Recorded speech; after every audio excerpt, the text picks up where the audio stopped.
অনেক দিন আপনাদের সাথে কোনো খাওয়ার ভিডিও শেয়ার করা হয় না। আজ শুক্রবার, আপনাদের ভাইয়া বাসায় ছিল। আপনাদের ভাইয়ার সাথে দুপুরে একসাথে খাওয়া হয় শুধুমাত্র শুক্রবারে। তাই আজকে কি কি রান্না করেছিলাম সেটাই আপনাদের সাথে শেয়ার করছি।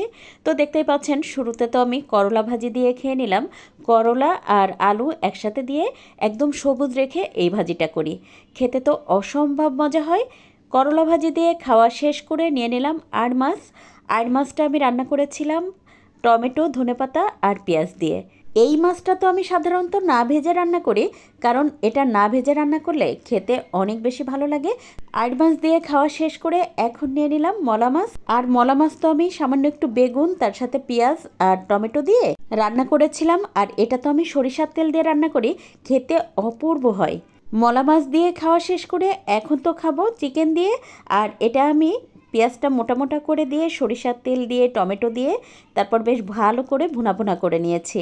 আর চিকেনের সাথে নিয়েছি 2 পিস শসা, সেই সাথে লেবুর রস দিয়ে মেখে নেব। আর দেখতেই পাচ্ছেন, আমি কিন্তু লেবু আর শসা এই দুইটাই আগে থেকে নিতে ভুলে গেছিলাম। গন্ধরাজ লেবুর রস চিপে যখন এই চিকেনটা মেখে খাচ্ছিলাম, কী যে ভালো লাগছিল। আর এত সুন্দর একটা ঘ্রাণ আসে। চেষ্টা করবেন ফ্রেশ ফ্রেশ লেবু কেটে যদি ভাত মেখে খাওয়া যায়, দেখবেন ভাত খাওয়া এমনিতেই একটু বেশি হয়ে যায়।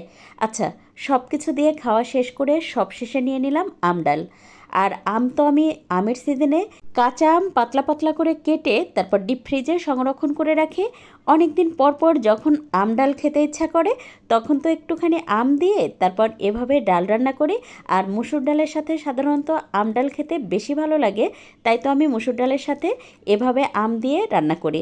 খেতে সবাই অনেক বেশি পছন্দ করে। ডাল দিয়ে খাওয়া শেষ করে তারপর তো আমের এই শক্ত অংশ চিবাতে অনেক ভালো লাগে। সবাই ভালো থাকবেন। আল্লাহ হাফেজ।